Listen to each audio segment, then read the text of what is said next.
যে কারা আগামী দিন ক্ষমতায় আসবে, কিন্তু কিছু কিছু তথাকথিত বুদ্ধিজীবী, তথাকথিত রাজনীতিবিদ, তথাকথিত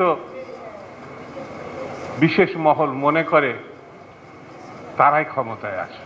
মামলা এবং তথাকথিত সাজা, বিএনপির অসংখ্য নেতাকর্মীকে মামলায় জড়িয়ে সাজা অথবা জেলখানায় আবদ্ধ করা, এইসব ঘটনার মধ্য দিয়ে আওয়ামী লীগের রাজনীতির দৈন্যতা প্রকাশিত হয়েছিল। শেখ হাসিনা বিরোধী দলের উপর আক্রমণ করে, নৃশংসতা করে তিনি মনে করেছিলেন বিএনপি বোধহয় আর কখনো, তিনি বলেছেন বিএনপি আর কখনো উঠে দাঁড়াতে পারবে না, নিঃশেষিত হয়ে গেছে। কিন্তু জনগণের মার, দুনিয়ার বার, এটা প্রমাণ হয়েছে শেখ হাসিনার জীবন বাঁচানোর জন্যে কিভাবে তড়িগড়ি করে তার সহায় সম্পদ, আবাসস্থল, দেশ ছেড়ে ভারতীয় বিমানে করে তিনি এই দেশ ত্যাগ করেছিলেন।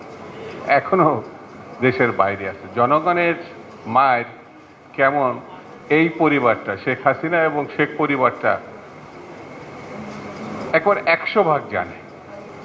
স্বৈরতন্ত্র যেন বাংলাদেশে ফিরে আসতে না পারে, তার একমাত্র পথ গণতন্ত্র প্রতিষ্ঠা করা। গণতন্ত্র ছাড়া বাংলাদেশকে রক্ষা করা যাবে না।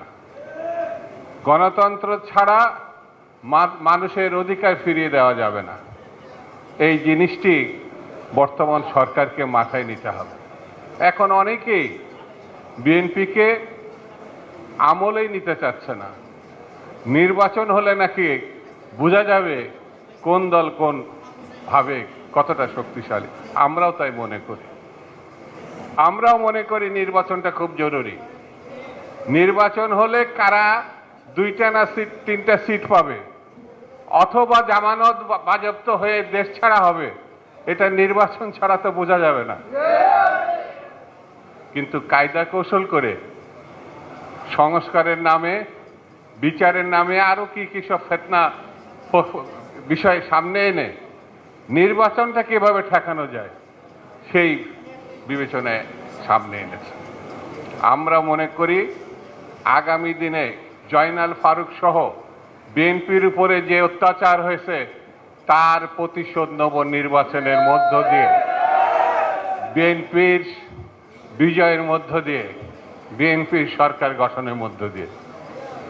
পাগলও বোঝে কারা আগামী দিন ক্ষমতায় আসে, কিন্তু কিছু কিছু তথাকথিত বুদ্ধিজীবী, তথাকথিত রাজনীতিবিদ, তথাকথিত বিশেষ মহল মনে করে তারাই ক্ষমতায় আসে। বিএনপি এই প্রথম ক্ষমতায় যাবে এটা কথা না, এর আগেও একাধিকবার বিএনপি জনগণের সমর্থন নিয়ে ভোটে জিতে ক্ষমতায়